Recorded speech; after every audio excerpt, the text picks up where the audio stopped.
3 अप्रैल 2012 को संतोष नगर police station जाकर एक कंप्लेंट दर्ज करवाया, जिसका एक मिसिंग लुकआउट नोटिस भी इशू हुआ।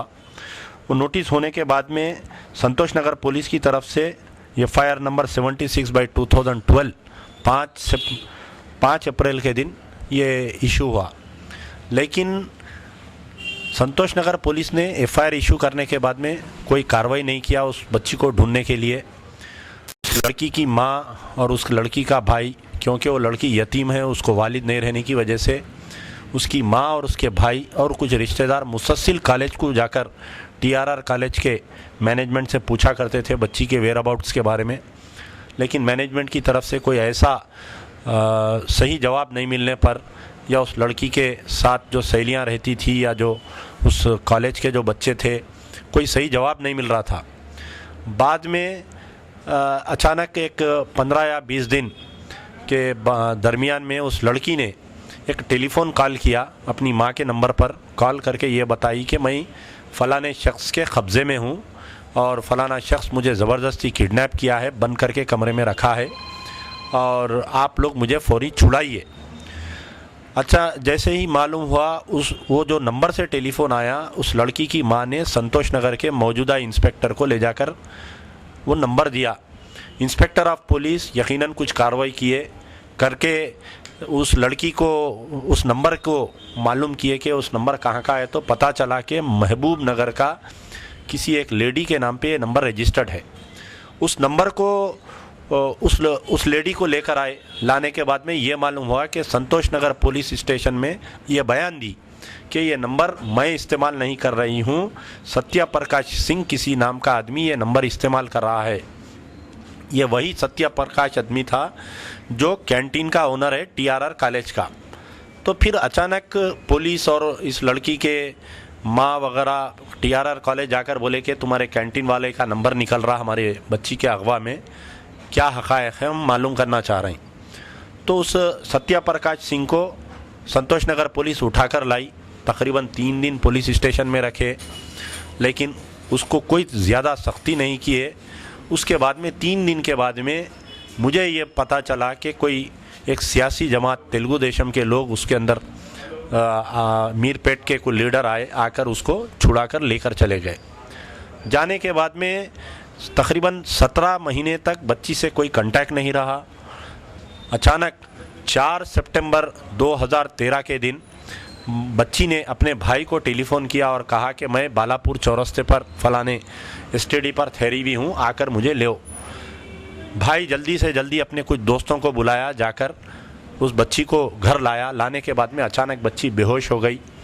4 बजे से लेकर तकरीबन 7 बजे तक उस बच्ची को मेडिकल ट्रीटमेंट देने के बाद में 7 बजे के करीब में 4 सितंबर के दिन दोबारा बच्ची संतोष नगर पुलिस स्टेशन जाकर अपनी 17 महीने की तवील दास्तान सुनाई कि किस तरीक़े से इस शख्स ने, जो सत्या प्रकाश है, किस तरीक़े से उसको अगवा करके, उसको किडनैप करके, उसको ले जाकर मुख्तलिफ़ 3 फ्लैटों में रखकर उसके साथ जो जिस किस्म की बदतमीज़ी की, किस किस्म से उसको मारा करता था।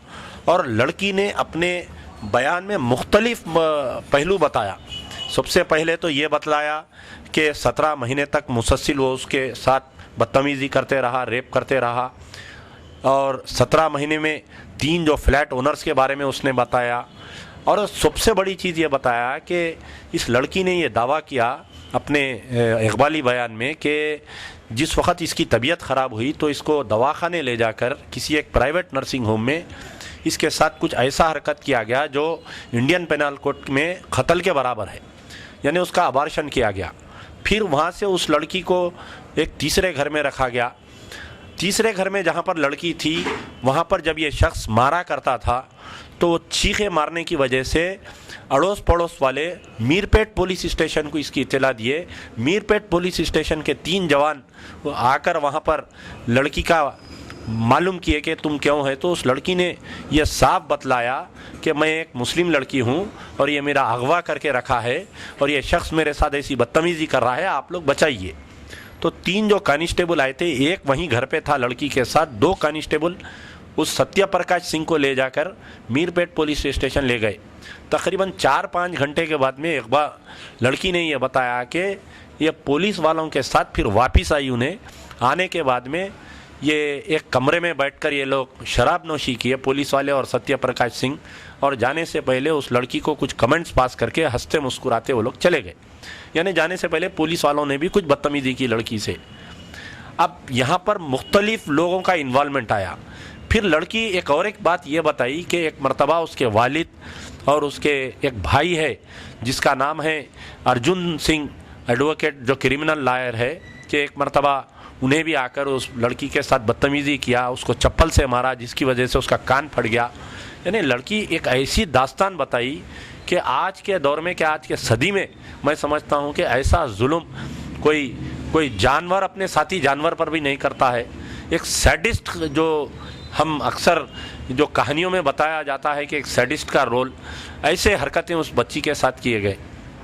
ये तमाम चीज़ होने के बाद में 4 सितंबर के दिन रात में उस सत्य प्रकाश सिंह के घर पर पुलिस वाले जाकर उसको गिरफ्तार करके लाए और जल्दबाजी में उसको इमीडिएट जुडिशल कस्टडी में भी भेज दिए, चंचलगुड़ा जेल में। लेकिन सिर्फ एक के ऊपर ही पुलिस वाले केस ख़त्म करके केस को क्लोज कर देना चाह रहे थे, क्योंकि इंसाफ नहीं मिलने की वजह से उस लड़की के माँ और उसके रिश्तेदार मेरे से रुजू है। मैं 14 तारीख के दिन जब जाकर मैं ये पूछा कि इस केस में क्या तहकीकात की गई है, तो इंस्पेक्टर ऑफ पुलिस, मैंने पूछा कि क्या आपने लड़की का बयान कलमबंद किया, तो इंस्पेक्टर ने मुझे जवाब दिया कि मेरे पास लेडीज़ स्टाफ नहीं था इसलिए नहीं किया। तो मैंने पूछा उनसे कि आपके पास एक वुमेन पुलिस स्टेशन है साउथ जोन में एक लेडी इंस्पेक्टर है, 2 लेडी सब इंस्पेक्टर है, 17-18 लेडी कांस्टेबल है, हेड कांस्टेबल है, आप डीसीपी साउथ जोन को कहना था। तो इसके लिए कोई जवाब नहीं दे सके।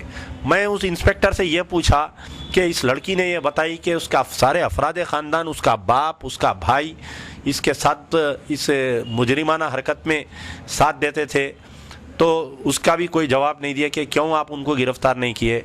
मैं उनसे ये पूछा कि क्या आप जाकर उन 3 घरों का पंचनामा किए जहाँ पर ये रख के लड़की के साथ रेप किया, उसका भी कोई जवाब नहीं दिया इंस्पेक्टर पुलिस संतोष नगर। फिर मैं उनसे ये सवाल किया कि आया कि इस लड़की अपने बयान में ये बात बताई कि जब भी ये शराब नोशी करके इसके साथ बदतमीज़ी करता या मारा करता था तो एक बात कहता था कि मैं तेरे वैसे और 4-5 लड़कियों को मार के फेंक दिया हूँ रेप करके, वो लोगों के पेरेंट्स कुछ नहीं करे, उनके रिश्तेदार मेरा कुछ नहीं करे, पुलिस कुछ नहीं करी, तेरे क्या करते, अक्सर ये जुमला बोला करता था उन्हें। तो उस जुमले के ऊपर मामूली सी, आप देखिए पुराने शहर में अगर किसी मुस्लिम नौजवान के पास बारात में या शादी में नाचते हुए तलवार या उसके हाथ में चाकू मिल जाता तो पुलिस है सुमा पुलिस कस्टडी लेते। इतने बड़े मुलजिम की पुलिस कस्टडी नहीं लिए हमारे इंस्पेक्टर साहब, उसको इतना आसानी से जाने दिए कि उसकी पुलिस कस्टडी नहीं लिए। हाँ, मक्का मस्जिद बम धमाकों में बेगुनाह बच्चों को ले जाकर police brain mapping test, narco test कराई। इतने बड़े मुलजिम को ले जाकर उसको नार्को टेस्ट अभी तक नहीं करवाए। मैं पूछा कि क्या आप पुलिस कस्टडी का पिटीशन डाले, 4 तारीख को वो गिरफ्तार हुआ, 14 के दिन। मैं उनसे पूछा कि क्या आप ये नया जो कानून आया रेप के मुताबिक निर्भया एक्ट उसके तहत डाले, तो इंस्पेक्टर कोई जवाब नहीं दे सके। जब मैं उनके जवाबों से मुतमईन नहीं हुआ तो हमें, क्योंकि हिंदुस्तान के कानून के मुताबिक कोई भी एक्शन लेना है तो तहरीरी शिकायत देना पड़ता है। उस लड़की की माँ और लड़की को बुलाकर संतोष नगर पुलिस स्टेशन में हम एक तहरीरी शिकायत दी है। तहरीरी शिकायत देने के बाद में जब उसको चेंज करते हुए एफआईआर को जब सीनियर ऑफिसर्स में मालूम हुआ, ये जो आपके सोशल नेटवर्किंग में इसकी बात आने लगी, मुख्तलिफ गोशों पे इस पब्लिक को जब मालूम होने लगा, धरने होने लगे, जुलूस निकले, नौजवान जब रोड पे आए, ख़वातीन जब रोड पे आए, ये बात यह है कि रेपिस्ट इज़ ए रेपिस्ट। उसका कोई मज़हब नहीं होता, वो हिंदू भी हो सकता, मुसलमान भी हो सकता है, सिख भी हो सकता, पारसी भी हो सकता, कोई भी हो सकता।